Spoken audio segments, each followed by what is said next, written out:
Hello students, today we learn about Nazism and the rise of Hitler.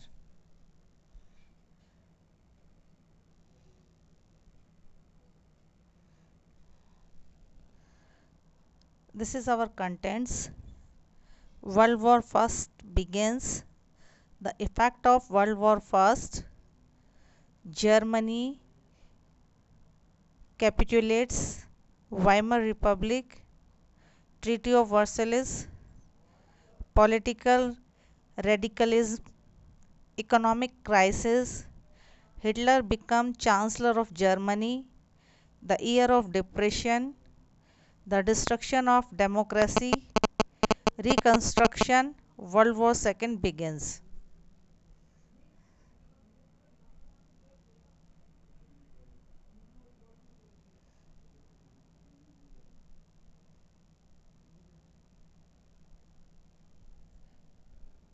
Germany invades the USSR. The Nazi worldview. Establishment of a racial state. The racial utopia. Exclusion in 1933-1939. The mass murder of Jews begins.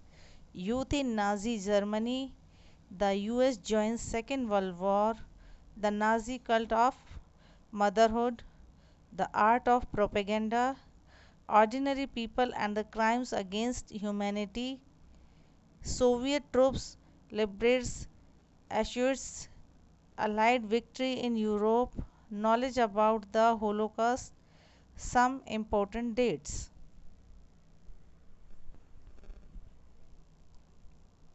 These are some subtopics.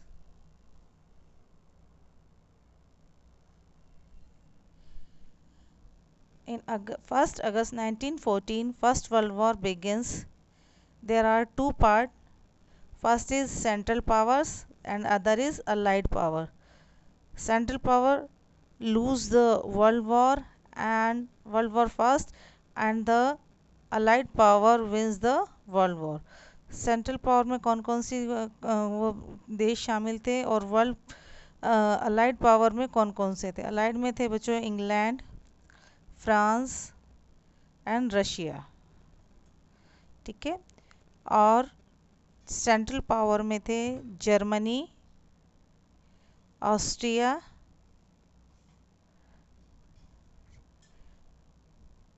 और Turkey. Germany, Austria और Turkey. Ottoman empire था उस समय वहाँ बच्चों।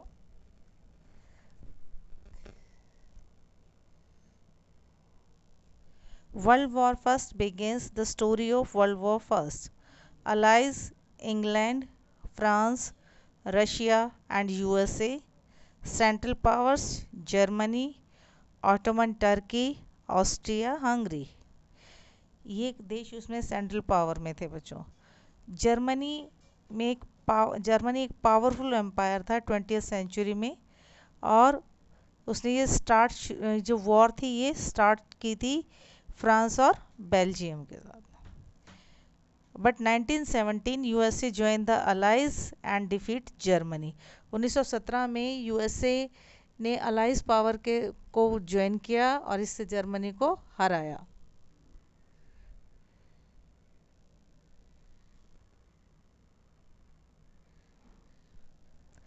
The effect of world war first. World war first के क्या परिणाम हुए बच्चों? इफेक्ट देखेंगे वर्ल्ड वॉर फर्स्ट के। The country of creditors became country of debtors, यानी कि वो कंट्री जो दूसरे देशों को लोन देती थी, आज उसे क्या ज़रूरत हो गई? दूसरे देशों से पैसा लेने की ज़रूरत आन पड़ी थी।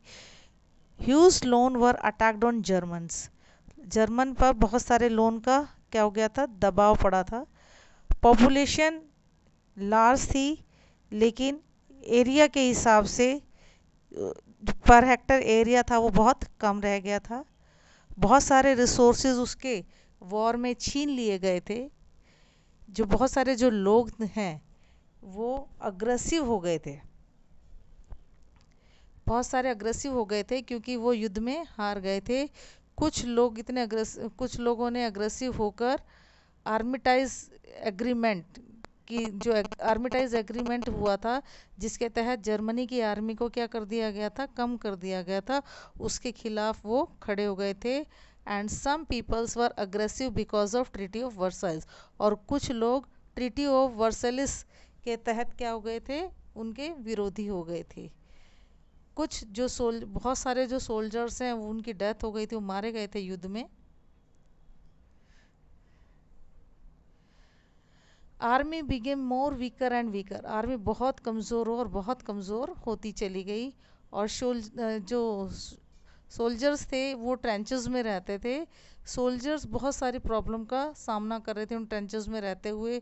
Soldiers trapped with rat feeding on corpses, they faced poisonous gases, और वो क्या कर रहे थे, चूहों के साथ में चूहों को पकड़ते थे, उनको खाना पड़ता था, है ना, चूहों को पकड़ते थे। और इसके अलावा पॉइजनस जो गैसेस होती हैं उन ट्रेंचेस में, पॉइजनस गैसेस का भी उन्हें क्या करना पड़ता था, सामना करना पड़ता था।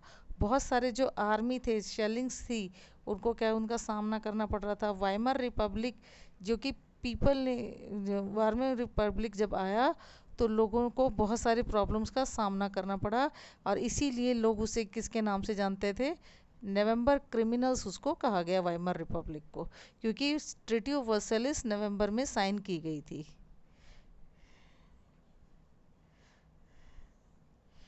In 1917, USA, a country of allies, defeat Germany, the main country of the Central Power, and gain it.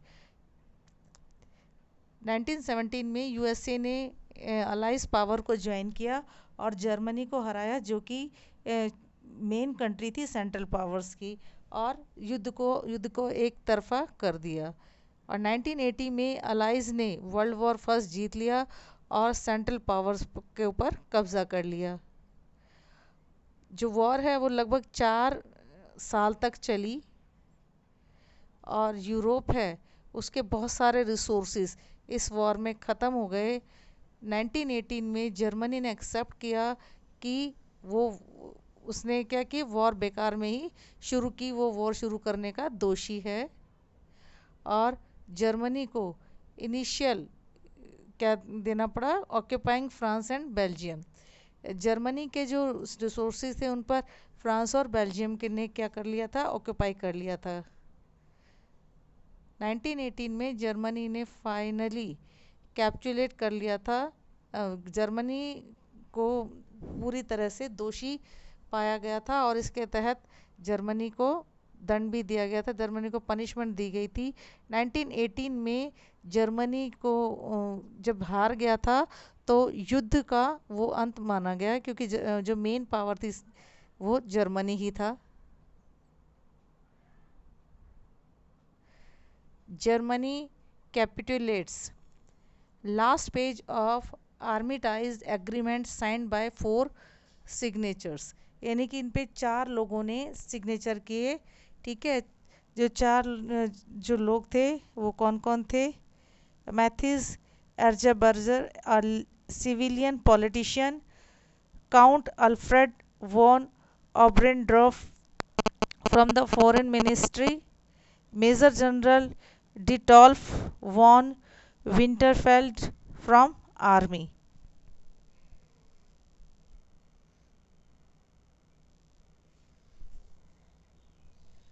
नवंबर 1980 में वाइमर रिपब्लिक आया। After defeat of Germany, after the defeat of imperial empire Germany, many parliamentary parties meet at Weimar। जब Germany की जो imperial power थी, empire था, वो ख़त्म हो गया, तो बहुत सारे जो पार्लियामेंट्री पार्टीज़ हुई वाइमर के लिए। ठीक है, वाइमर एक क्या था, एक रिपब्लिक बनाया गया जर्मनी में। At Weimar, the parliamentary parties form a national assembly called Weimar Republic, और एक नेशनल असेंबली बनाई गई जिसे वाइमर रिपब्लिक का नाम दिया गया। The Weimar republic was establish as representative democracy. तो उस समय क्या था, वाइमर रिपब्लिक एक रिप्रेजेंटेटिव डेमोक्रेसी था। उससे पहले वहाँ पर क्या था, मोनार्की था जर्मनी में, और राजा के द्वारा जो लिया गया निर्णय था युद्ध का वो गलत साबित हुआ, उसके तहत उसका अंत हुआ राजा का, और उसके बाद वहाँ पर वाइमर रिपब्लिक बनाया गया। और वाइमर रिपब्लिक ने एक रिप्रेजेंटेटिव डेमोक्रेटिक जो फॉर्म ऑफ गवर्नमेंट है उसका निर्माण किया। उसका मेन एम क्या था कि जेन्युइन रूप से जो पावर है वो सभी जो जर्मन अडल्ट हैं उनके पास रहे।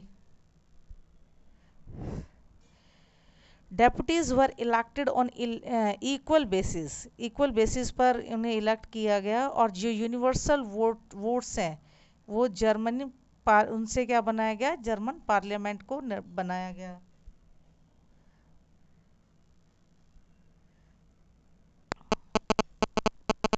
नवंबर 1918 में वाइमर रिपब्लिक की स्थापना हुई। Why it is on people not welcome it. हालांकि लोगों के द्वारा खुद के द्वारा ही ये चुन के बनाई गई सरकार थी, लेकिन फिर भी लोगों ने इसका स्वागत नहीं किया। लोगों ने इसको पसंद नहीं किया। क्या कारण था? Weimar republic was not a welcome by its own people. Weimar Republic का उसके खुद के लोगों ने ही क्या नहीं किया, वेलकम नहीं किया। और जो Weimar republic is for German adult when then why its own people on no welcome it. The main reason for it, the National Assembly of Germany between 1919 to 1933 signed the Treaty of Versailles। क्योंकि उसका main reason तो ये था कि नवंबर में जब war ख़त्म हुई थी तो नवंबर में एक ट्रीटी साइन की गई थी, ट्रीटी ऑफ वर्सेलिस। वो साइन किसने के द्वारा की गई थी? वाइमर रिपब्लिक के द्वारा साइन की गई थी। कि उसकी शर्तें कुछ ऐसी थी जिससे कि लोगों में गुस्सा था और जर्मनी के बहुत सारे जो इकोनॉमिक जो राइट थे वो क्या कर दिए गए, कम कर दिए गए। और जर्मनी का जो कुछ पनिशमेंट के तौर पर कैश पनिशमेंट लगाया गया, उसके जो डीमिलिटराइज कर दिया गया, कुछ ऐसे जो चीज़ें थी जिससे कि लोगों में गुस्सा उनकी तरफ बढ़ गया। ठीक है, इसीलिए उन्होंने वाइमर रिपब्लिक को वेलकम नहीं किया। बहुत सारे जो जर्मन थे वो न्यू वाइमर रिपब्लिक को रिस्पॉन्सिबल मानते थे इस डिसग्रेसफुल जो ट्रीटी हुई थी वर्सेलिस में, उसके लिए। क्योंकि उनका मानना था कि शायद कुछ नया चेंजेस किया जाएगा। November 1918 treaty of Versailles, why it has been signed. उनका मानना था कि ये क्यों साइन की गई। The imperial empire Germany start the world war first without any perfect reason for the war. जो इम्पीरियल एम्पायर है जर्मनी में वो ख़त्म हो गया और वर्ल्ड वॉर फर्स्ट में बिना किसी परफेक्ट रीज़न के जो वर्ल्ड वॉर फर्स्ट है वो उसमें वो हार गया। जर्मनी के पास पर्टिकुलर रीज़न नहीं था वॉर के लिए। जो अलाइड जो स्टेट थी इसलिए उन्होंने उसे गिल्टी माना। और the fine for this guilty is about 6 billion pounds. और इस गिल्टी होने का फाइन उसने भरा लगभग 6 बिलियन पाउंड उसको पे करना पड़ा। ठीक है, फाइन के तौर पर। और Germany can not have so much money to pay the guilt fee. Germany के पास इतना पैसा नहीं था कि वो इस गिल्ट की फीस को भर पाए। तो उसने साइन की थी क्या? ट्रीटी ऑफ वर्सेलिस की ट्रीटी साइन की थी। The treaty was signed by the Weimar Republic. और जो ये ट्रीटी ऑफ वर्सेलिस थी ये किसके द्वारा साइन की गई थी बच्चों? ये साइन की गई थी वाइमर रिपब्लिक के द्वारा, जो कि न्यूली इलेक्टेड किया गया था जर्मनी में।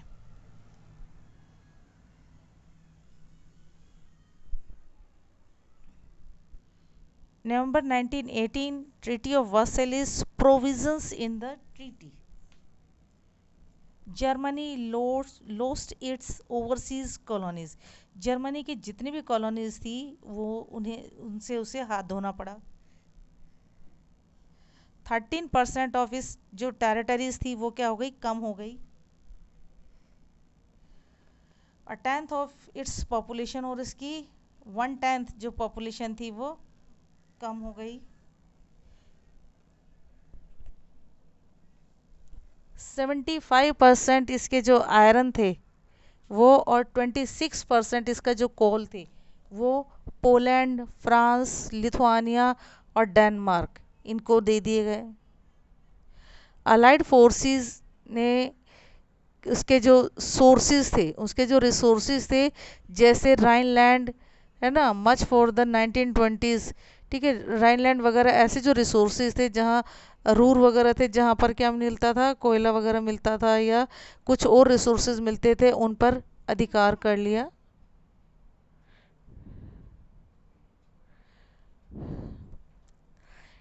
Treaty of Versailles for map before treaty and after treaty.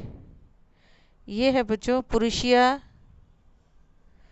ठीक है। आप ये मैप देखिए बिफोर ट्रीटी, और ये मैप है आफ्टर ट्रीटी का,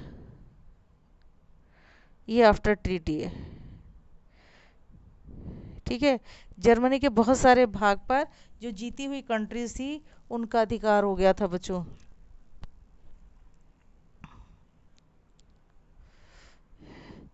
political radicalism, political radicalism was done in Germany because of Weimar Republic and Spartic, Separatist League. Weimar Republic and Spartacist League were close enemies. ये दोनों क्या थी, आपस में विरोधी पार्टीज थी।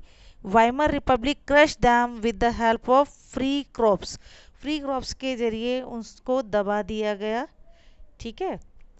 Separatist league were demanding Soviet style of governance, जो separatist थे वो कैसी गवर्नमेंट की डिमांड कर रहे थे, वो सोवियत स्टाइल की गवर्नेंस की डिमांड कर रहे थे, जैसा कि हमने रशियन रेवोल्यूशन में पढ़ा था, ठीक है।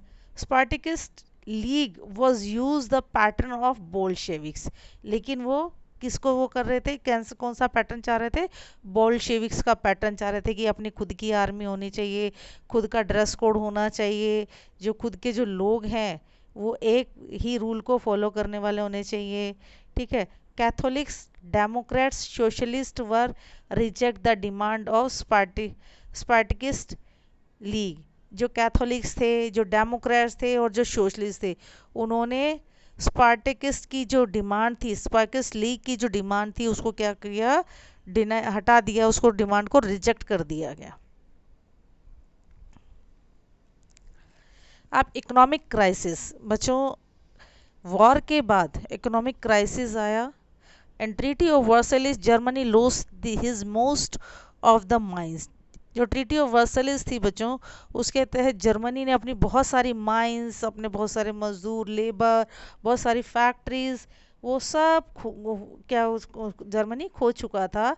Because of his shortage of mines, उसकी शॉर्टेज मतलब कि माइंस की शॉर्टेज हो गई, लेबर शॉर्टेज हो गई, फैक्ट्री में काम नहीं था लोगों के पास में, और जो इकोनॉमिक, इससे क्या हुआ, जर्मनी में इकोनॉमिक क्राइसिस आ गया, यानी कि वित्तीय संकट आ गया।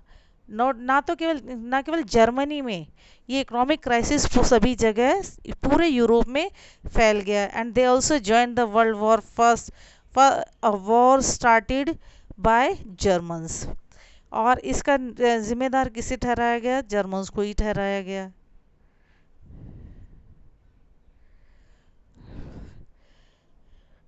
Economic crisis, in economic crisis US dollar were goes so down in 1923। Economic crisis ना केवल जर्मनी में आया बच्चों, दूसरी जगह भी इसका इम्पैक्ट पड़ा। यूएस डॉलर था वो 1923 में बहुत नीचे चला गया। अप्रैल में उसकी जो जो डाउन रेट है वो देखेंगे, अप्रैल में उसकी जो प्राइजेस थी वो क्या थी, 24,000 मार्क्स थी, ठीक है। जुलाई में उसकी जुलाई में हो गई 3,53,000 मार्क्स, और अगस्त में हो गई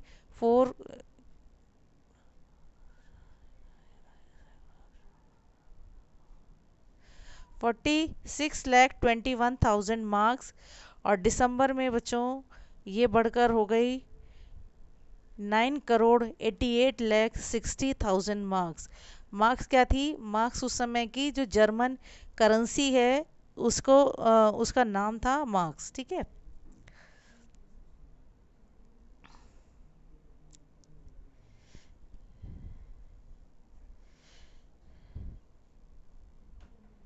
इन शॉर्ट आप ये कह सकते हो कि वहाँ जो इकोनॉमिक क्राइसिस था उसने वहाँ की जो बेसिक कमोडिटीज़ थी वो उनको भी बहुत महंगा कर दिया था। इसके तहत जर्मनी ने क्या किया, जर्मनी ने अपने यहाँ जो प्रिंटिंग जो मनी है, जो करेंसी है, वो प्रिंट करना शुरू कर दिया और इतनी मात्रा में उसने जो करेंसी को प्रिंट किया कि उसकी जो वैल्यू है वो क्या हो गई, कम हो गई। ठीक है, इसीलिए ये जो अप्रैल में, जुलाई में, अगस्त में, दिसंबर में जो वेरिएशंस है वो इसलिए दिखा। और एक शॉर्ट फॉर्म में कहा जाता है कि थैला भरकर वो पैसा लेके जाते थे और थोड़ी सी ही चीज़ें वो खरीद कर ला पाते थे, क्योंकि वैल्यू की डिवैल्यू हो गई, उनकी जो करेंसी थी उसकी वैल्यू डाउन हो गई। January 30th 1933 Hitler becomes Chancellor of Germany. Hitler's full name is Adolf Hitler. उसका पूरा नाम अडोल्फ हिटलर था और उसका जन्म 1889 में ऑस्ट्रिया में हुआ था। जब वो छोटा था तो उसने अपने आप को किसमें, आर्मी में भर्ती किया था। फर्स्ट वर्ल्ड वॉर के दौरान उसने बहुत सारे ब्रेवरी मेडल जीते थे। ठीक है, और वो बहुत छोटी सी पोस्ट पर ही अपॉइंट हुआ था। एक मैसेंजर एक वॉर मैसेंजर के रूप में उसे अपॉइंटमेंट मिली थी। ठीक है, वॉर मैसेंजर जैसे युद्ध के समय पर एक से एक स्थान पर क्या पहुंचाना, मैसेज पहुंचाना, जल्दी जितनी जल्दी हो सके उतनी जल्दी। और उस समय कुछ यातायात के साधन तो थे नहीं। ठीक है, मीन्स ऑफ ट्रांसपोर्ट इतने डेवलप नहीं थे, और डेवलप थे तो वॉर के टाइम में उसको वहाँ पर सेफली वहाँ पर मैसेज पहुँचाना बड़े मुश्किल था। इसीलिए उस समय वहाँ पर जो पैदल दौड़कर मैसेज लेकर जाते थे, ऐसे सैनिकों की भर्ती की गई थी उस समय पर। और उसमें कौन भर्ती हुआ था, उसमें हिटलर को भर्ती किया गया था। ठीक है, he was fully disappointed with German defeat in world war first and treaty of Versailles. जो हिटलर था वो एक नेशनलिस्ट था, उसे बहुत बुरा लगा जब जर्मनी को हार का दोषी माना गया और ट्रीटी ऑफ वर्सेलिस साइन की गई वाइमर रिपब्लिक के द्वारा, तो बहुत ज़्यादा डिसअपॉइंट हो गया। 1919 में उसने जर्मन वर्कर्स पार्टी को ज्वाइन किया, जर्मन वर्कर्स पार्टी ज्वाइन किया और बाद में इसी का नाम national Socialist German worker party रखा गया। बाद में इसका नाम क्या कर दिया गया, national Socialist German Workers party, जिसे शॉर्ट में नाजी पार्टी का नाम दिया गया। क्या नाम दिया बाद में, नाजी पार्टी का। एग्जाम में बच्चों एक मार्क से क्वेश्चन में पूछ लेता है कि what is the full form of Nazi Party. The full form is National Socialist German Workers Party, National Socialist German Workers party.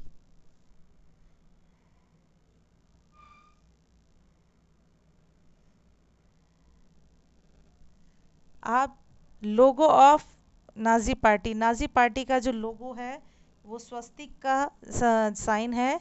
ठीक है, ये आपके सामने जो पिक्चर है ये अडोल्फ हिटलर की है।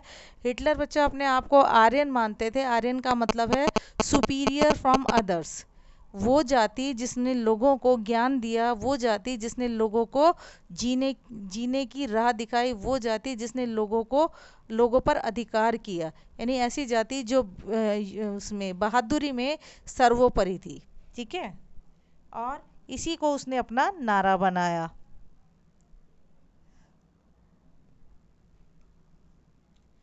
जनवरी 30 जनवरी 1933 को हिटलर क्या बना बच्चों, हिटलर जर्मनी का चांसलर बना।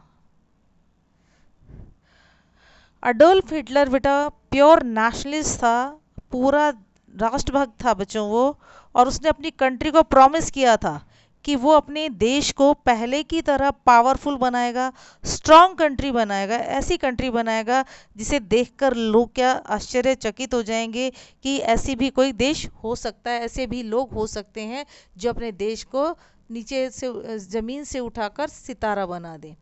और वो बहुत पावरफुल स्पीकर था और बहुत ज़्यादा ऑरेटर था वो। ठीक है, ऑरेटर था, और उसने प्रॉमिस किया अपने आप से कि वो एक स्ट्रॉन्ग नेशन का निर्माण करेगा, और ताकि जो उसका जो फॉरेन इन्फ्लुएंस है, ठीक है, कंस्पायरेसीज हैं जो जर्मनी के खिलाफ, जो उन्होंने, जो विदेशियों ने जो उसके खिलाफ षड्यंत्र किया है, उसके बावजूद वो जर्मनी को एक स्ट्रॉन्ग नेशन बनाएगा और आगे लेकर जाएगा। और उसके लिए उसने प्लान बनाकर काम करना, अपनी टू डू लिस्ट तैयार की उसने।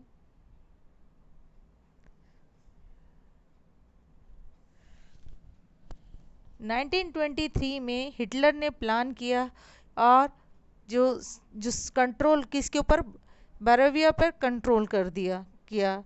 और he march to Berlin to capture power, और उसने बर्लिन से पावर लेने के लिए मार्च करना शुरू किया, यानी कि उसके वहाँ तक गया वो। अडोल्फ हिटलर फेल हो गया था in it and arrested for this. इसके लिए उसे क्या किया गया, अरेस्ट भी कर लिया गया। और छूटने के बाद भी जो हिटलर था उसने अपना जो रियल स्ट्रगल है कि अपने नेशन को स्ट्रांग बनाने का, वो सपना उसने नहीं छोड़ा और उसके लिए वो दिन रात संघर्ष करता रहा। 1928 में इलेक्शन हुए तो नाजी पार्टी को वोट मिले 2.6, ठीक है। और रिस्टेक जो जर्मन जो पार्लियामेंट है उसका नाम था रिस्टेक, है ना। रिस्टेक में उसे पार्टी को कितने वोट मिले बच्चों, 2.6% मिले। और 1932 में जब इलेक्शन हुआ तो जर्मन की जो नाजी पार्टी थी उसे 37% वोट मिले रिस्टेक पे। कितने परसेंट, 37। यानी कि इतने 28 से लेकर 32 का जो टाइम है, उस टाइम में उसने अपनी पार्टी को स्ट्रांग बनाने का बहुत बहुत मेहनत की थी, बहुत काम किया था। लोगों में उसने फेथ जगाया था। जब हिटलर ने पॉलिटिक्स में एंटर किया तो उसकी जो पार्टी थी वो लार्जेस्ट पार्टी बन गई जर्मन पार्लियामेंट की, ठीक है। क्योंकि उसने उसको अपने देश का जो एजेंडा, मेन एजेंडा क्या रखा, नेशनलिज्म रखा। और अपने देश को स्ट्रांग बनाने के लिए उसने तरह तरह के प्रोपेगेंडा किए, ठीक है। 1933 में हिटलर चांसलर बना जर्मनी का। अब नाजी पार्टी थी, उसने एक इज्म शुरू किया, उसे क्या कहा जाता है, नाजिज्म, ठीक है। Nazism means time of Germany, time of Nazi party. Nazism means the time of Nazi party. During the Great Depression, Nazism became a mass movement. Great depression के बाद जो नाजिज्म था वो एक मास मूवमेंट बन गया था, क्योंकि नाजी की जो थे वो प्रोपेगेंडा और प्रोमिसेस, वो किसको, हिटलर अपने जो वो थे भाषण थे, अपने जो स्पीचेस थे वो खुद ही बोलता था। और वो प्रोपेगेंडा किया जाता था कि बहुत सारे लोग मिलकर आते थे, झंडा फहराया जाता था और एक धुन बजती थी। उस धुन के साथ ही जो वो थे सोल्जर्स थे वो मार्च करते हुए आते थे, ठीक है। इस सब को देखकर लोगों को यकीन हो गया कि अगर जर्मनी को कोई आगे बढ़ा सकता है तो वो यही व्यक्ति है। इसीलिए लोग उसके भाषणों से बहुत जल्दी प्रभावित हुए, क्योंकि उन्होंने देखा कि अभी तो ये सब चीज़ें तो हम लोग झेल ही रहे हैं, ठीक है। इसीलिए लोग उसके ऊपर जल्दी बिलीव करने लग गए थे।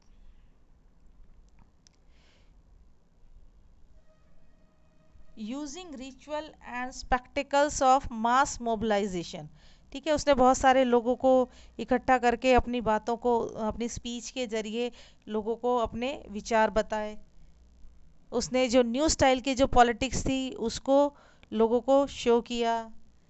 बहुत सारी रैलीज की और पब्लिक मीटिंग्स की उसने। रेड बैनर्स बनाए स्वस्तिक के, और नाजी जो स्वस्तिका था उसको लोगों तक पहुंचाया और लोगों की भावनाओं को उसके साथ में जोड़ा। The ritualise round of applause, ठीक है। All this was done skilfully to project Hitler's saviour. ये सारा कुछ इस तरीके से शो किया गया जैसे हिटलर एक क्या है, सेवियर है, एक नेता है, एक लीडर है, एक मिरेकल करने वाला व्यक्ति है, जो कि जर्मनी को, जो अग्रणी राष्ट्र हैं, जो स्ट्रांग जो नेशन है, उनकी श्रेणी में लाकर खड़ा कर देगा। लोगों ने उसके ऊपर फेथ किया।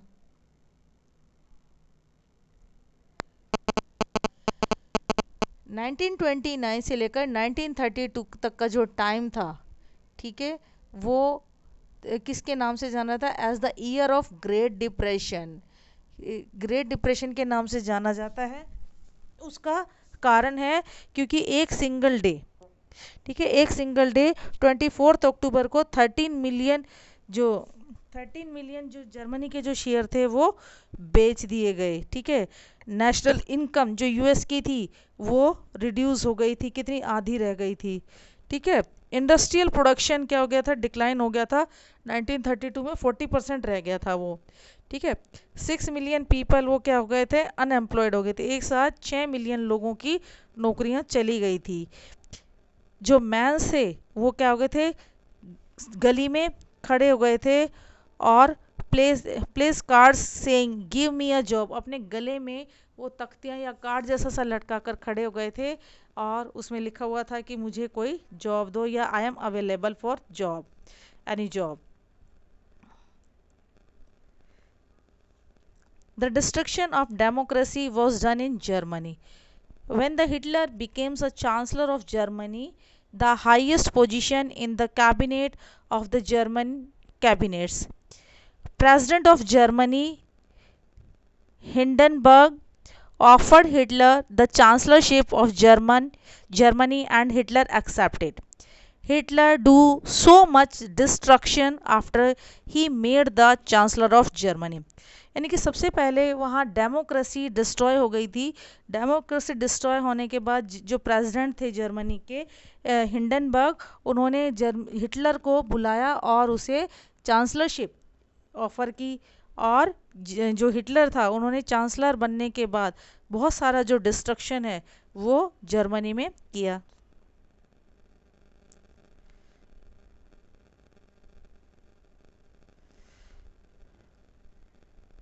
डिस्ट्रक्शन डन बाय हिटलर, जो डिस्ट्रक्शन जर्मनी में हिटलर के द्वारा किया गया उसके कुछ थोड़े बहुत पॉइंट्स हैं। Mysterious fire in German parliament, German parliament में एक आग लग गई, वो अपने अनोखे तरीके से आग लगी थी, उसमें जितने भी जो पेपर्स थे वो सब जलकर राख हो गए थे। और फायर डिक्री में फायर हुई थी 28 फरवरी 1933 में हुई थी। जो प्रोसिक्यूशंस थे, पीपल एट्स कंसंट्रेशन कैंप्स, ठीक है, लोगों को कहाँ लेके जाया गया, कंसंट्रेशन कैंप में लेके जाया गया। ठीक है, 3 मार्च 1933 को Hitler enable act that says that Hitler can sideline the parliament. All political parties and trade unions were banned except Nazi party and media, judiciary, army were taken the rule of state. जितने भी लोग थे, जितने भी institution थे, उन सब को बैन कर दिया गया, नाजी पार्टी को छोड़कर बाकी सभी चीज़ों पर बैन कर दिया गया और गवर्नमेंट का रूल लगा दिया गया। जो बहुत सारे लोग थे वो खुश तो नहीं थे इस नए एक्ट के तहत। People started talking striking against this act, लोगों ने इसके खिलाफ बात करना शुरू कर दिया। लेकिन जो हिटलर ने सब कुछ क्या किया था, प्लान के मुताबिक किया था। ठीक है, प्लान, सब चीज़ उसकी फुल प्लानिंग के साथ चल रही थी। और उसने जो मेड सीक्रेट फोर्स, एक सीक्रेट फोर्स बनाई थी। ठीक है, और उस सीक्रेट फोर्स का नाम दिया था स्टॉर्म ट्रूपर्स। क्या नाम दिया गया था, SA, स्टॉर्म ट्रूपर्स उसका नाम दिया गया था। और गेस्टो, सीक्रेट स्टेट पुलिस, ठीक है, जो सीक्रेट स्टेट पुलिस थी, और SS, प्रोटेक्शन स्क्वाड बनाई थी, प्रोटेक्शन स्क्वाड बनाई थी, क्रिमिनल पुलिस बनाई थी उसने, और सिक्योरिटी पुलिस, ये सब उसके अंडर में थी। ठीक है, किसके अंडर में थी, हिटलर के अंडर कंट्रोल में थी सब। जो और जो स्ट्राइकर्स थे उन्हें टॉर्चर किया गया है ना, और अरेस्ट किया गया पुलिस के द्वारा बिना किसी लीगल प्रोसीजर के जरिए। ऐसे लोग जो हिटलर की जो पॉलिसीज़ हैं उससे नाराज़ थे, उन लोगों को दबाने के लिए हिटलर ने पहले से ही क्या कर रखी थी, फुल प्रूफ प्लानिंग कर रखी थी। ठीक है,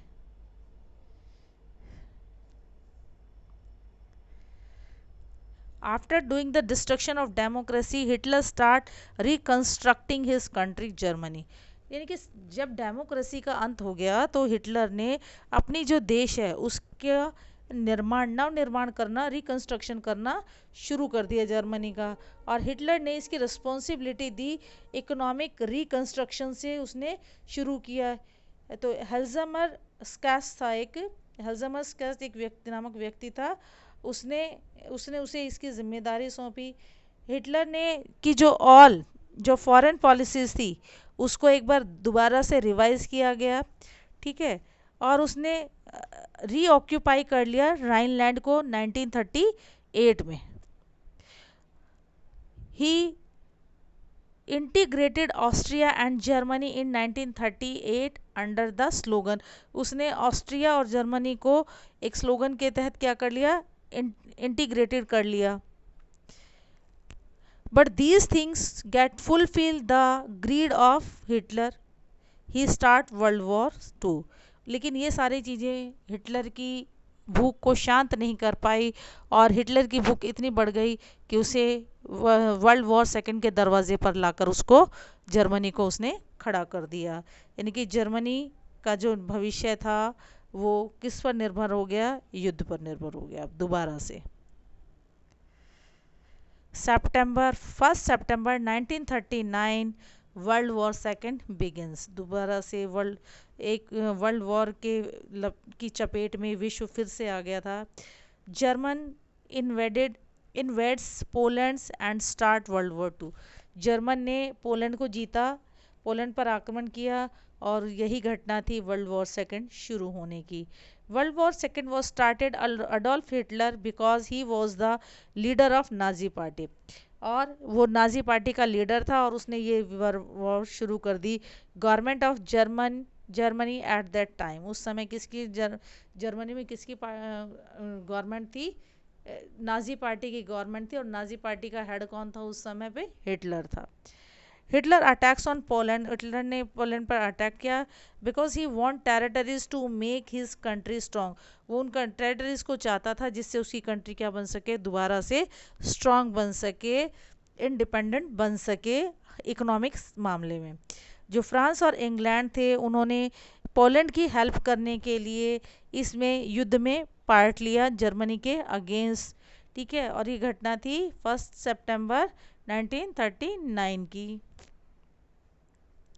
1914 में ट्री पार्टीज पैक्ट जो साइन किया गया इटली, जर्मनी और जापान के बीच में, इस पैक्ट के तहत हिटलर की जो पावर थी उसे एक नया जीवन जैसे से मिल गया हो। जो इटली है और जो जापान है उनकी ताकतें जर्मन के साथ मिलकर इस युद्ध में आगे पार्ट लेंगी, ठीक है। This pact strength Hitler's power, Germany was between two front in this war, Germany इसमें दो फ्रंट वॉर पर लड़ रहा था। फर्स्ट इन रशिया, एक तो रशिया में, in the eastern part of, another in France in the western part, eastern part में रशिया से और वेस्टर्न पार्ट में फ्रांस से, दो जगह वो लड़ाई लड़ रहा था। Hitler had more advantage than other, अब देखिए हिटलर को क्या है, दूसरों की बजाय ज़्यादा एडवांटेज थी, ठीक है, वो बहुत सपोर्टिव था, ठीक है। पपेट जो रिजाइम थे, जो नाजी पार्टी के जो पपेट रिजाइम थे, उनके अलावा ये क्या था उसको बहुत ज़्यादा पावर मिली हुई थी हिटलर को। और at the end of 1940 Hitler was at the pinnacle of his power, ठीक है, 1940 तक वो अपनी पावर को क्या कर रहा था, यूज़ कर रहा था अच्छे से, बिना किसी उस भय के, ठीक है। ऊपर जो आप झंडे देख रहे हैं, फ्लैग्स देख रहे हैं, वो सोवियत यूनियन का है, ठीक है, जो 1936 से लेकर 1955 तक रहा था। उसके बाद यूएसए का फ्लैग देख रहे हैं, 1912 से लेकर 1959 तक ये फ्लैग रहा था उनका। फिर उसके बाद यूनाइटेड किंगडम का जो फ्लैग देख रहे हैं 1801 से लेकर एक्चुअल तक रहा था, एक्चुअल तक है। और फ्रांस का 1789 से लेकर एक्चुअल अब तक यही है, ठीक है। आप ये तो थे अलाइज पावर, और दूसरे तीन जो कंट्री आपको नज़र आ रही हैं, तीन जो फ्लैग नज़र आ रहे हैं वो अलग अलग कंट्रीज़ को डिनोट करते हैं। फर्स्ट जो स्वस्तिक जो नज़र आ रहा है रेड बैनर पर स्वस्तिक, ये क्या था, ये था जर्मन का, 1935 से लेकर 1945 तक यही रहा, जो कि किसने बनाया गया था, नाजी पार्टी के द्वारा बनाया गया था। नेक्स्ट है इटली, ठीक है, इटली 1861 से लेकर 1943 तक यही इसका फ्लैग रहा। और नेक्स्ट था जापानीज एम्पायर, ठीक है, 1868 से लेकर 1945 तक इसका यही फ्लैग था। जून 22 22 second 1941 Germany invades the USSR. In 1940 Hitler became the powerful leader of World War II. 1940 तक तो जो था जर्मनी का हिटलर क्या था, पावरफुल लीडर था, ठीक है, क्योंकि वो दो फ्रंट पर लड़ रहा था, ईस्ट और west. After being a powerful leader he decide to attack the other countries. ये पावरफुल होने के कारण उसने सोचा कि चलो किसी दूसरी कंट्री पर भी अटैक किया जाए. उसने अटैक किया किस पर, यूएसएसआर पर.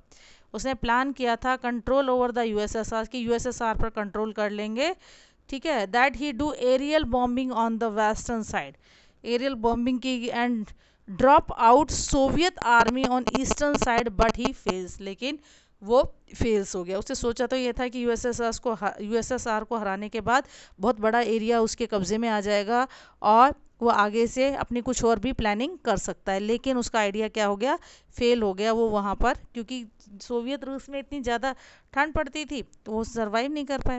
The Soviet red army defeated German in furious battle of Stalingrad. और कहाँ पर उसको हराया, स्टालिनग्राड में उसे हराया.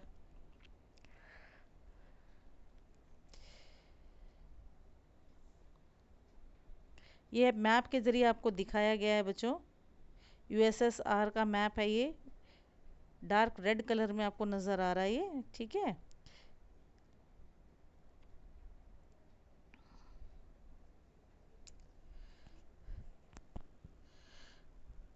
The Nazi world view. The Nazi world view is similar to Hitler's world view. Nazi world view same उसी के जैसा था जो कि हिटलर का वर्ल्ड व्यू था. जिस नज़रिए से हिटलर संसार को देखता था वही नज़रिया नाजी पार्टी का संसार को देखने का था, ठीक है. जो वर्ल्ड व्यू था वो क्या था, there is no equality between peoples. Nazi का क्या मानना था कि जो संसार के लोग हैं वो सभी क्या है, इक्वल नहीं है. There is only a racial heresies, यानी कि जो रंग भेद है वो रंग भेद है, लेकिन लोगों के अंदर क्या है, विभिन्नताएं हैं. The Nazi ideology is that blond, blue eyed, Nordic, German, Aryan were at the top. यानी कि उसका मानना था कि ऐसे लोग जिनकी आंखें ब्लू हैं, ब्लॉन्ड हैं, और नॉर्डिक जर्मन जो हैं वो आर्यन हैं, और वो सबसे क्या है, टॉप पर हैं. और एशुविट्स एक रीजन का नाम है, एक जाति का नाम है, ठीक है. Treblinka, Jews specially and other such groups were located at the lowest status. और ये सब जो बाकी और लोग हैं ये सब, इनका क्या स्टेटस उतना हाई नहीं है, ये उतने एजुकेटेड नहीं है, उतना उनका ब्लड प्योर नहीं है जितना कि किसका है, जितना कि जर्मन का है, आर्यंस का है. जो हिटलर्स का जो रशिज्म था वो उस कहाँ से आया था, फ्रॉम थिंकर सच एज जो चार्ल्स डार्विन है, चार्ल्स डार्विन और हर्बर्ट स्पेंसर से रेशिज्म से, थिंकर से की सोच से आया था, ठीक है. उनका मानना था कि वही जाति सरवाइव कर सकती है जो अपने आप में चेंजेस लाए, या जो बहुत ज़्यादा स्ट्रांग होती है वही जाति आगे जीवित रहेगी. जो नाजी का वर्ल्ड व्यू था वो था, चार्ल्स डार्विन ने जो नेचुरल साइंटिस्ट थे उन्होंने एफर्ट किया था, ठीक है. और क्या एक्सप्लेन किया था, क्रिएशन ऑफ प्लांट्स और एनिमल्स के ऊपर उन्होंने काम किया था, और उन्हें कॉन्सेप्ट दिया था इवोल्यूशन एंड नेचुरल सिलेक्शन का, ठीक है. We should bear in mind that Darwin never advocate human intervention. मतलब कि हमें ये ध्यान रखना चाहिए कि डार्विन ने ये ह्यूमन इंटरवेंशन के बारे में नहीं कहा था, उसने कहा था एनिमल और प्लांट्स के बारे में. In that he thought that a mainly natural process of selection. His ideas were utilized by the racist thinkers and politicians to justify imperial rule and conquered peoples, ठीक है. Herbert Spencer was also thought that like Charles Darwin, but later he added the idea of survival to fittest, ठीक है. उसके बाद में survival का idea उसने उसमें फिट किया. According to Herbert idea only दो स्पेशीज, केवल वो स्पेशीज जो कि सस्टेन करती हैं अर्थ, that could adapt themselves to changing climatic situation, जो climatic situation के हिसाब से अपने आप को चेंज कर लेंगी, वही स्पेसीज ही क्या कर सकेंगी, जीवित रह सकेंगी.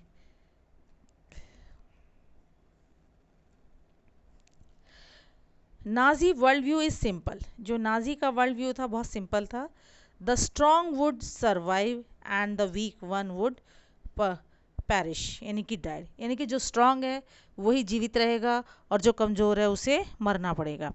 और जो जर्मन थे वो आर्यन रेस के थे और कंसीडर करते थे वो वर्ल्ड की फाइनेस्ट रेस हैं, यानी कि संसार की सबसे अच्छी जाति वही हैं, वही सर्वाइवल रेस हैं, ठीक है।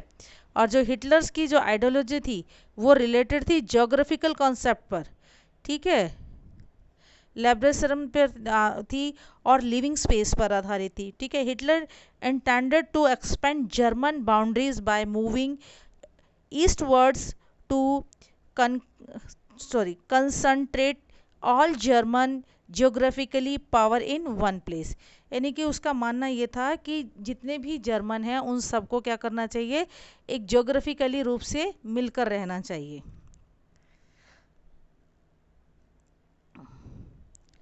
Establishment of the racial state, the idea of racial state is of Hitler, यानी कि एक रेशियल स्टेट का जो आइडिया था वो किसका था, हिटलर का था, ठीक है। Nazis wants a society of pure and healthy Nordic Aryans, जो नाजी चाहते थे कि एक सोसाइटी ऐसी हो जिसमें प्योर और हेल्दी नॉर्डिक आर्यंस मिलकर रहें।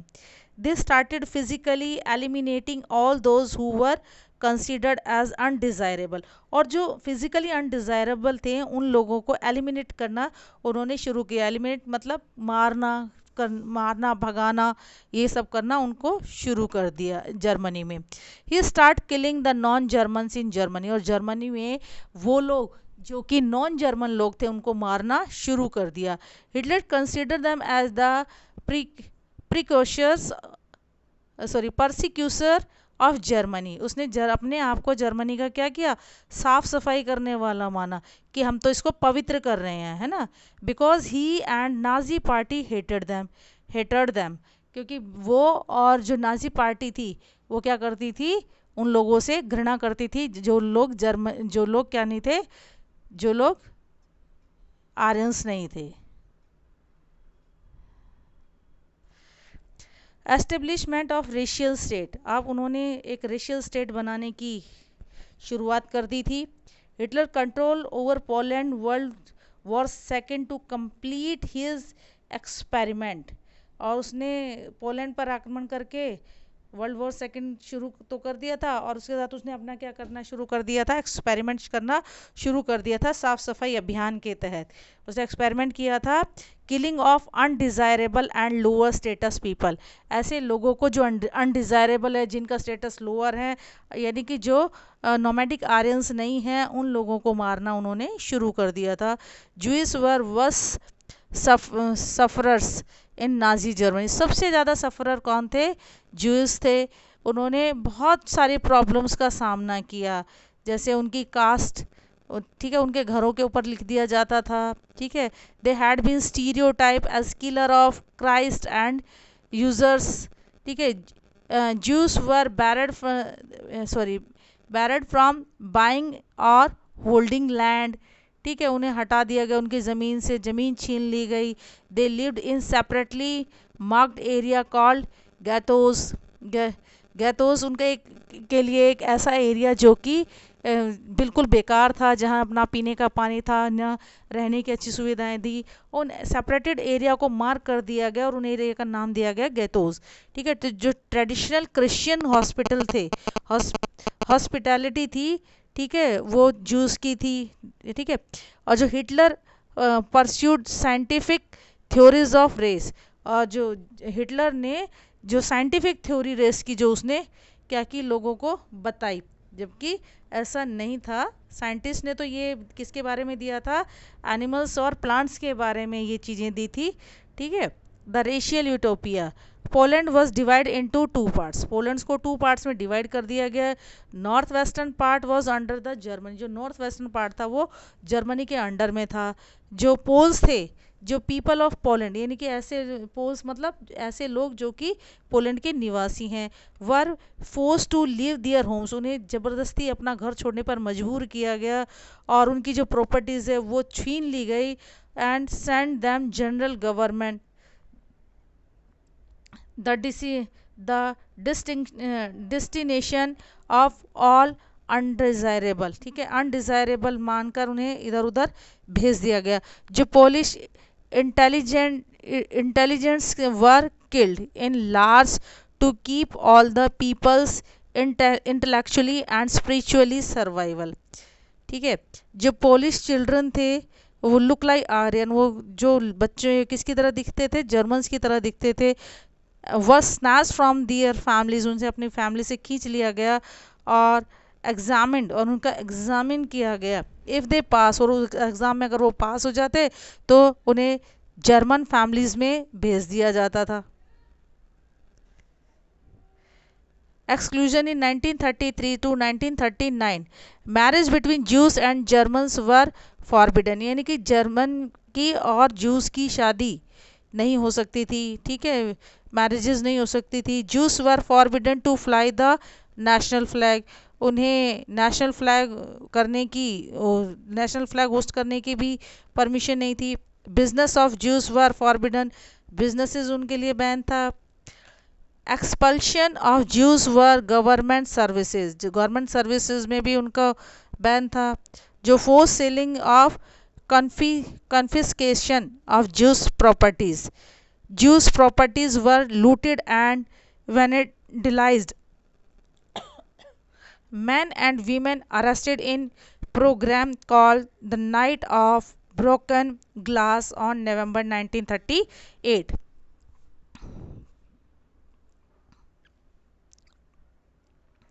The mass murder of Jews begins. The mass murder of Jews began on June 22nd, 1941.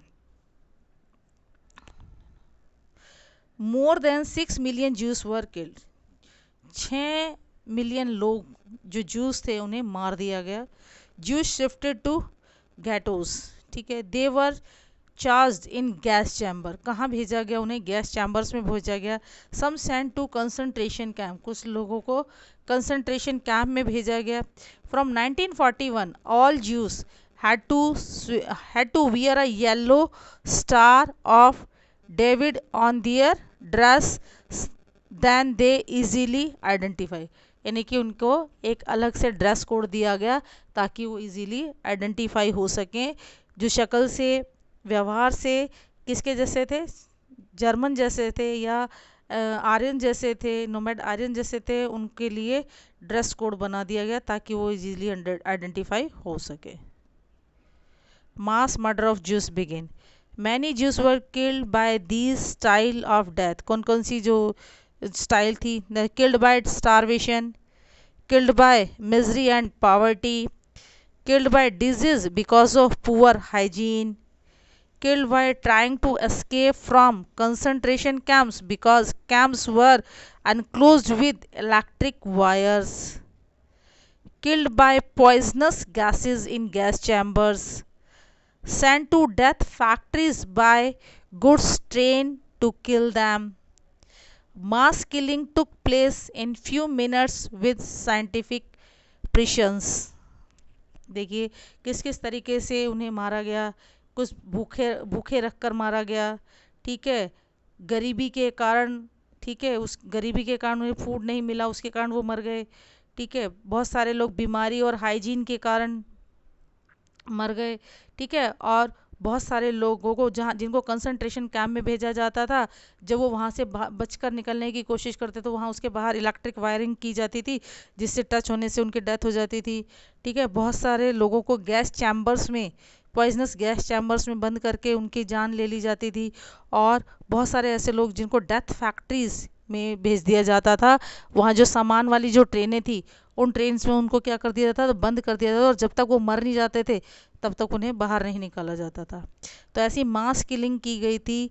कुछ मिनट में बहुत सारे सैकड़ों लोग, ऐसे साइंटिफिक तरीके ढूंढे गए जिनसे कुछ सेकंड में बहुत सारे सैकड़ों लोगों को एक साथ मारा जा सके।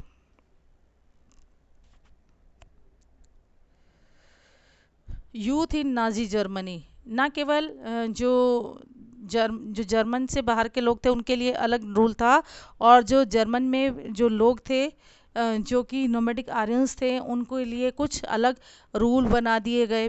ठीक है, जो यूथ था नाजी जर्मनी का, उसके लिए कुछ जो रूल हिटलर ने कुछ बनाए वो ये थे। Hitler was very much interested in the youth of the country. वो अपनी कंट्री के यूथ को लेकर बहुत ज़्यादा सतर्क था, बहुत ज़्यादा उसके लिए बहुत ज़्यादा प्लानिंग की हुई थी उसने। He felt that Nazi society could be establish only by the giving Nazi ideology to children. तो नाजी आइडियोलॉजी हमें बचपन से ही बच्चों को दे देनी चाहिए, तभी जो नाजी सोसाइटी है, तभी जो जर्मन सोसाइटी है वो कैसी रहेगी, स्ट्रांग बनेगी। जो ऑल ज्यूस जो हैं, लोअर स्टेटस वाले जो टीचर्स हैं और जो चिल्ड्रन है, उनको उठाकर बाहर फेंक देना चाहिए स्कूल से और कॉलेजेस से। ठीक है, और जितने भी जो जर्मन बुक्स हैं वो दोबारा से लिखी जानी चाहिए। उसमें जो नाजी आइडियोलॉजी है वो उसके अंदर क्या की जानी चाहिए, सब्जेक्ट के रूप में ऐड की जानी चाहिए। हिटलर चाहता था कि जो नाजी आइडियोलॉजी है वो सभी लोगों को अपना क्या बना ले, सभी लोग उसे अपना एक मोटो बना ले। ठीक है, सभी लोग उसका पालन करें अच्छे से। तो उसने अलग अलग जो एज है, अलग अलग एज के लिए अलग अलग ऑर्गेनाइजेशन बनाए, डिफरेंट नॉलेज दी बच्चों को। ठीक है, किसके लिए कि जो नेशनल सोशलिज्म है, सोशलिज्म उनके दिमाग को अपने देश की सोच के साथ आगे बढ़ाने के लिए 10 से 14 साल तक के बच्चों के लिए उसने क्या किया, at the age between 10 to 14 children were goes to Jungvolk. क्या कहाँ भेजा गया उसे, जंग वॉक्स में भेजा गया। वर दे लर्न, जहाँ पर वो क्या सीखते थे, वहाँ वर्कशॉप होती थी किसकी, वॉर की। ठीक है, ग्लोरीफाई किया जाता था एग्रीगेशन को। ठीक है, वायलेंस को, डेमोक्रेसी को। ठीक है, हेट किया, डेमोक्रेसी को हिट करना, और जो ज्यूस है उनको हेट करना, ज्यूस कम्युनिटी को हेट करना। ठीक है, gypsies were undesirable and etcetera. और जो अनडिज़ायरेबल जो लोग हैं उनसे हेट करना वहाँ उन्हें क्या किया जाता था, सिखाया जाता था। 14 to 18 ईयर्स के जो बच्चे होते थे उन्हें क्या किया जाता था, हिटलर्स यूथ जो पार्टी है उसमें भेजा जाता था। वहाँ वो रिगियस आइडियोलॉजी को सीखते थे और फिज़िकल ट्रेनिंग उन्हें दी जाती थी। ठीक है, ताकि उन्हें आर्मी में भर्ती किया जा सके। ठीक है, और 18 ईयर्स की जो एज में जो आ जाते थे, जो अडल्ट हो जाते थे, उन्हें कहाँ भेज दिया जाता था, आर्मी में भेज दिया जाता था। यानी बचपन से उन्हें इस चीज़ की ट्रेनिंग दी जाती थी, और बाद में जब वो 18 साल के हो जाते थे तो उन्हें क्या कर दिया जाता था, नए रूप में ढाल दिया जाता था आर्मी के रूप में। गुड जर्मन जो चिल्ड्रन थे, ठीक है, were subject to process of Nazism schooling. यानी कि उसकी जो स्कूलिंग होती थी नाजिज्म आइडियोलॉजी के साथ ही होती थी। ठीक है, racial science was introduce to justify Nazi ideas. उसको नाजी जो आइडिया है उसको जस्टिफाई करने के लिए रेशियल साइंस को इंट्रोड्यूस किया गया। ठीक है, और जो चिल्ड्रन थे उनसे बात की गई to be loyal and submissive, hate Jews and worship Hitler. कि जो बच्चे हैं उनको शुरू से ही सिखाया गया कि जूस से तो हेट करो और लॉयल रहो अपनी लैंग्वेज के लिए, लॉयल रहो अपने देश के लिए, और वर्शिप करो किसकी, हिटलर की, यानी कि हिटलर की पूजा करो। हिटलर ही क्या है, एक ऐसी आइडियोलॉजी को देने वाला है आपके लिए, ऐसे देश का निर्माण करने वाला है आपके लिए जिसमें कि आप रहने पर गर्व महसूस करोगे। ठीक है, the youth league was establish in 1922, और उनके लिए यूथ लीग की एस्टेब्लिश की गई 1922 में। 1927 में हिटलर ने उसका नाम बदलकर क्या कर दिया, यूथ एज हिटलर यूथ। ठीक है, the USA join the second world war. After the world war first, US not have so much resources to join the world war second. US के पास इतने ज़्यादा रिसोर्सेज नहीं थे कि वो वर्ल्ड वॉर सेकेंड को ज्वाइन कर सके। The US do not want to join this war, और यूएस इस वॉर को ज्वाइन करना नहीं चाहता था, बहुत सारी इकोनॉमिक प्रॉब्लम थी। ठीक है, when Japan bombed at US in Pearl Harbor, जब जापान ने यूएस के पर्ल हार्बर पर बमबारी की या बम फेंके, तब यूएस को मजबूरी में सेकेंड वर्ल्ड वॉर में एंट्री लेनी पड़ी। तो यूएस ने attacks on axis and destroy them half. ठीक है, लगभग उसको आधा ख़त्म कर डाला था। और US entered the second world war at December 8 December 1941. Remember that the date US entered the Second World War at 8 December 1941.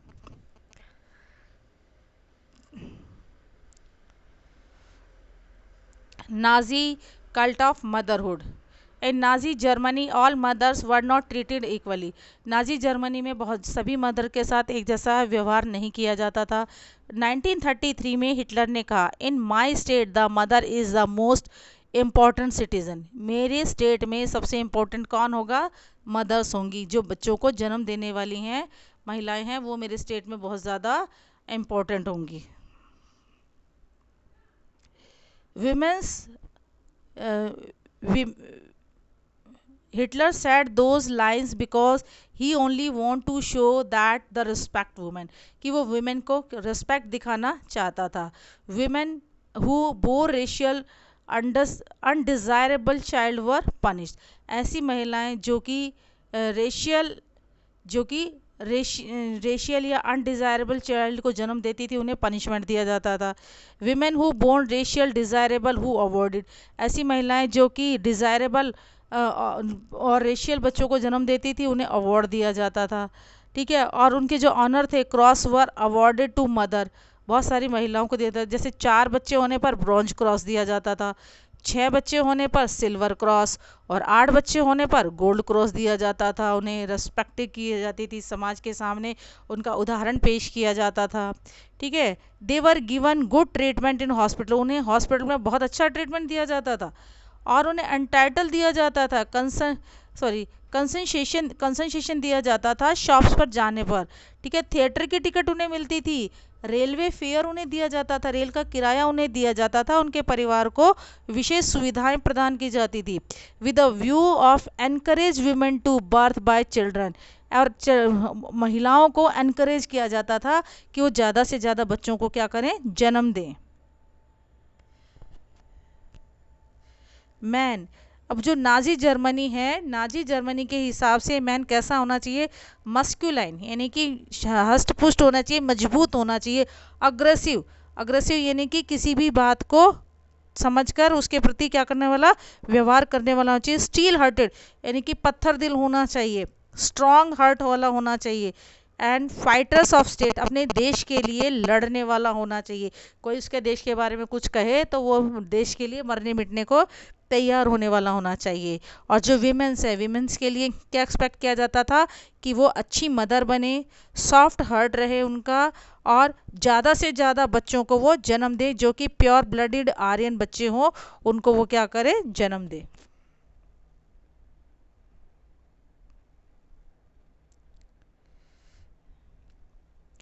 Women's were not allowed to make any relationship with juice.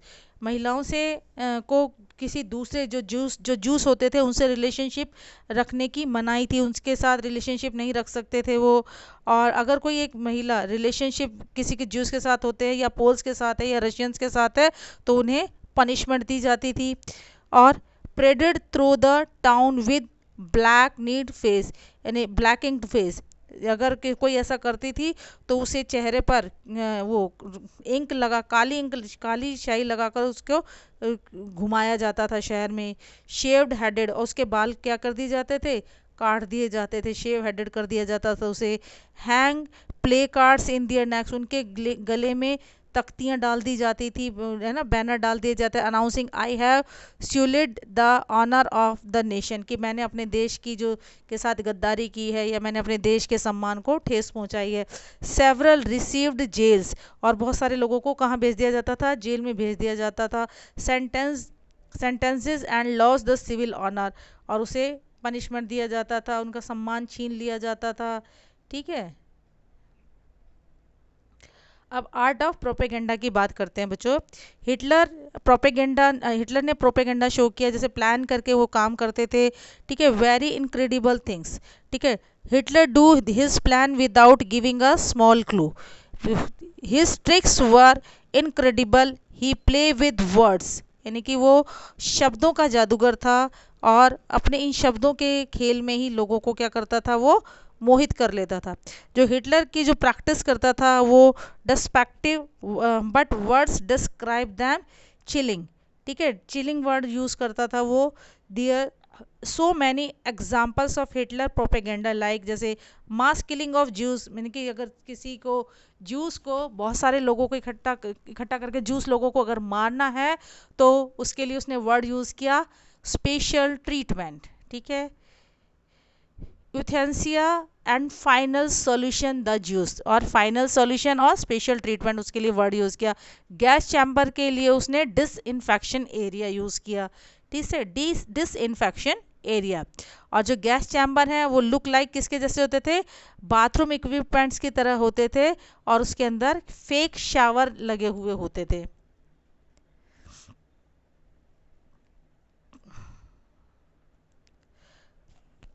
Use of mass media in spreading Nazi propaganda plan.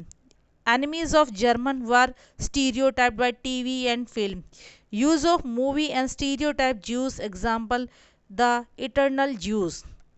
ठीक है, अब social and Jews were represented as foreign agent, उन्हें किसकी तरह दिखाया गया, foreign agent की तरह दिखाया गया, ठीक है। और Hitler's idea was spread over Germany by visualised images, ठीक है, हिटलर ने के जो आइडियाज़ थे वो ऐसे प्रेजेंट किया जाता थे कि लोग उसकी विजुअलाइजेशन अपने दिमाग में कर लेते थे, उसकी इमेज अपने दिमाग में बैठा लेते थे, एक फिल्म की तरह, रेडियो की तरह। जब वो फिल्म एक रेडियो पर जब वो भाषण देता था, एक टीवी पर जब वो भाषण देता था, या उसके जो पोस्टर होते थे न्यूज़पेपर में, जब उसके स्लोगन्स छपते थे या उसके भाषण छपते थे, तो उसको सुनकर जो लोग थे वो अपने आप को उससे इंटरकनेक्ट मानने लग जाते थे। जो नाजिज्म था वो फुली वर्क कर रहा था किस पर, उन लोगों जर्मन पीपल के माइंड पर। उन्होंने लोगों का क्या करना शुरू कर दिया था, माइंड को एक तरह से हिप्नोटाइज करना शुरू कर दिया था इस प्रोपेगेंडा से, ठीक है। ऑर्डिनरी जो पीपल हैं वो एंड क्राइम अगेंस्ट ह्यूमैनिटी, जो ऑर्डिनरी पीपल हैं उन्होंने ह्यूमैनिटी के खिलाफ जो क्राइम था उसकी खिलाफ आवाज़ उठाई। Many people saw the world through Nazi eye, बहुत सारे लोग पूरे संसार को एक नाजी की आई से देखने लगे। And speak their mind in Nazi language, और उनका दिमाग भी नाजी की भाषा ही बोलने लग गया था। They mark the house of Jews, और वो जूस के जितने भी घर होते थे उस पर मार्क कर देते थे और रिपोर्ट कर देते कि सस्पिशियस नेबर्स हैं यहाँ पर रह रहे हैं। और जो ग्रेटली बिलीव करते थे कि जो नाजिज्म है वो क्या कर रहा है, जनरल वेलबींग को इम्प्रूव कर रहा है, ठीक है, कि अच्छे लोगों को जीने का अधिकार है। Many ordinary people can do hate power to protest against this crime, they preferred to ignore it. बहुत सारे लोग इसके खिलाफ आवाज़ उठाना चाहते थे लेकिन उनको क्या कर दिया जाता था, इग्नोर कर दिया जाता था, ठीक है। पास्टर निमोलर रेशियस्ट फाइटर, एक रेशियस फाइटर थे, ठीक है। Observe and absence of protest and wrote a poem against this his silence, उसने इस को देखा, रेशिज्म को देखा और इसका विरोध करने के लिए उन्होंने एक पोएम लिखी साइलेंटली, ठीक है। वो थी ordinary people and crime against humanity. तो ऑर्डिनरी पीपल ने इस क्राइम के अगेंस्ट आवाज़ उठाई और उनका मानना था कि जो ह्यूमैनिटी है वो सबसे ऊपर है। वो ये पोएम है जो कि लिखी गई थी पास्टर के द्वारा। First they came for the communist. Well, I was not a communist, so I said nothing. Then they came for the social democrats. Well, I was not a social democrat, so I did nothing. Then they came for the trade unionist, but I was not a trade unionist. And then they came for the Jews, but I was not a Jew, so I did the little. Then, when they came for me, there were no one left who could stand up for me. ये poem लिखी गई और लोगों के बारे में, Nazism लोगों के बारे में बताया कि पहली बार वो आए तो कम्युनिस्ट बनकर आए, फिर वो सोशल डेमोक्रेट्स बनकर आए, ठीक है, फिर वो ट्रेड यूनियनिस्ट बनकर आए, ठीक है, तो धीरे धीरे इसी तरीके की उसने अपनी बात इसमें कही है। अब जो ऑर्डिनरी पीपल और क्राइम के अगेंस्ट ह्यूमैनिटी थी, इसके अलावा जो हिटलर थे, हिटलर के संपर्क में कौन कौन से व्यक्ति थे, कौन कौन से व्यक्ति आए थे, आप इसमें एक एग्जांपल देख रहे हैं। नीचे सिग्नेचर जो आप देखेंगे इसमें इसमें MK गांधी, यानी कि महात्मा गांधी जी का ये लेटर है जो कि उन्होंने हिटलर को लिखा था। कहाँ से लिखा था बच्चों? ये वर्धा से लिखा था, है ना। कहाँ से लिखा था? वर्धा से लिखा था, इंडिया से लिखा हुआ है ये, ठीक है। 23 जुलाई 1939 को लिखा था, ठीक है। मैं इसको पढ़ने की कोशिश कर रही हूँ, हो सकता है मुझे पढ़ने में, चाहे तो आप खुद भी पढ़ सकते हैं इसे, ठीक है। आपकी बुक में दिया हुआ है बच्चों, है ना। सोवियत ट्रूप्स लिबरेट्स एशुचविट्स, ठीक है, एशुचविट्स। सोवियत ट्रूप्स USSR जो ट्रूप्स था वो लिबरेट्स था एशविट्स के ऑन जनवरी 27, 1945 जर्मनी में, ठीक है। सोवियत ट्रूप्स डिफीटेड हुआ the Poland side of Germany on 27 January 1945 and free all the Auschwitz from Germany, और एशुविट्स को जर्मनी से क्या किया गया? फ्री कराया गया। Auschwitz were very happy when they were free, वो बहुत खुश हुए जब उन्हें आज़ाद कराया गया। व्हेन एशुविट्स वाज फ्री, जब एशुविट्स फ्री हो गए तो downfall of Hitler was started, Hitler का डाउनफॉल शुरू हो गया उसी समय, because he left control over the occupied Poland, और जो पोलैंड था जिस पर उसने अधिकार कर लिया था, उसका अधिकार वहाँ से अधिकार क्षेत्र वो छीन गया था, ठीक है। After losses of Poland Germany was weak, Poland के छीन जाने से जर्मनी कैसा हो गया था? वीक हो गया था, और Germany was in fever of defeat, जो जर्मन था वो घबरा गया कि अब उसकी हार निश्चित है। Allied victory in Europe, May 7th May 1945 Germany defeats in Second World War and Hitler died. Japan is alone in the Axis, Japan अकेला रह गया एक्सिस वॉर में, एक्सिस के ग्रुप में। The US attack on Japan take is revenge, US ने Japan पर हमला किया और अपना बदला लिया। US ने एटम बम गिराया हिरोशिमा पर, जापान के एक शहर हिरोशिमा पर। अलाइज विन हो गए, अलाइज ने सेकेंड वर्ल्ड वॉर जीत लिया, और एक्सिस जो पावर थी वो डिफीट हो गई 8 मई 1945 को। जो सभी को, जो इनोसेंट थे, जिनको जेल में बंद कर लिया गया था, उन्हें फ्री कर दिया गया। हिटलर का ड्रीम जो था कि एक रेशिस्ट कंट्री बनाने का या एक स्ट्रांग कंट्री बनाने का, वो पूरी तरह से डिस्ट्रॉय हो गया। जो सभी जूस थे वो बहुत खुश थे क्योंकि हिटलर की डेथ हो चुकी थी, but they are sad because of defeat, वो लेकिन उदास थे क्योंकि वो हार गए थे।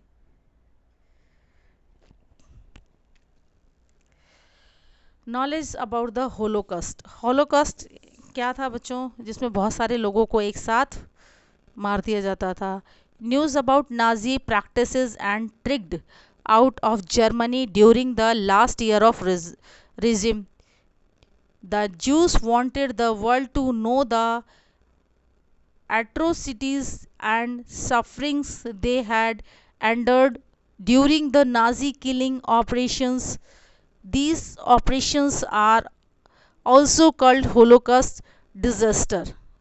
यानी कि जो जूस थे वो चाहते थे पूरा संसार जाने कि उनके साथ क्या इंसाफ़ी हुई है, उन्होंने क्या क्या चीज़ झेली है। जो नाजी के जो किलिंग ऑपरेशंस थे, उन ऑपरेशंस के बारे में उनको संसार को बताना था, और इसी को ही बहुत सारे लोगों को एक साथ मारना होलोकॉस्ट या डिज़ास्टर के रूप में कहा गया। When the height of Holocaust increased, Jews were came out. All Jews were ready to give information about Nazistic. और जो सभी जो लोग हैं, जो जूस थे, वो नाजिज्म के जो ट्रिक्स थी उनके बारे में संसार को बताना चाहते थे। All Jews represent themselves as witness, कि वो विटनेस थे उस चीज़ के जो उन्होंने उनके लोगों ने वहाँ झेली। They were not afraid of Nazis, वे उस समय नाजी से नहीं डरे। But Nazis patrol are informative notebooks, diaries, documents and informative things.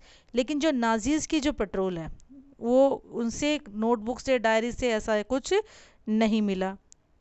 But the holocaust lives in mind, जो होलोकॉस्ट है वो लोगों के दिमाग में है, म्यूजियम्स में है, मेमोरीज में है, फिक्शंस में है, पोएट्री में है, और संसार के बहुत सारे ऐसे पार्ट में है जो कि जहाँ के लोगों ने इस चीज़ को झेला है।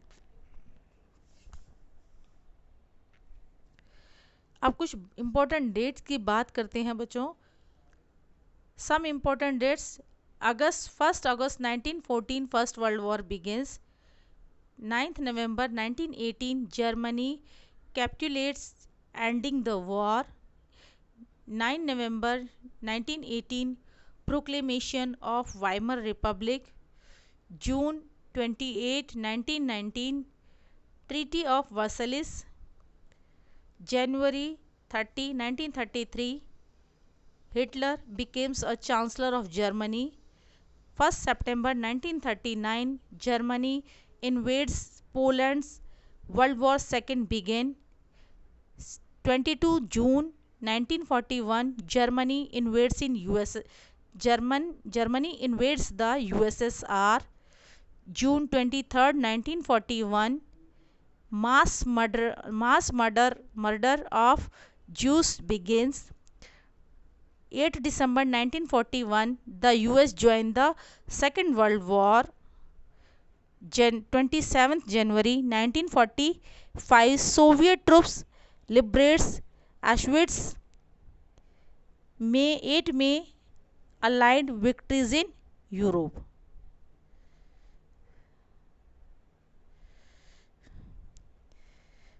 थैंक यू बच्चों।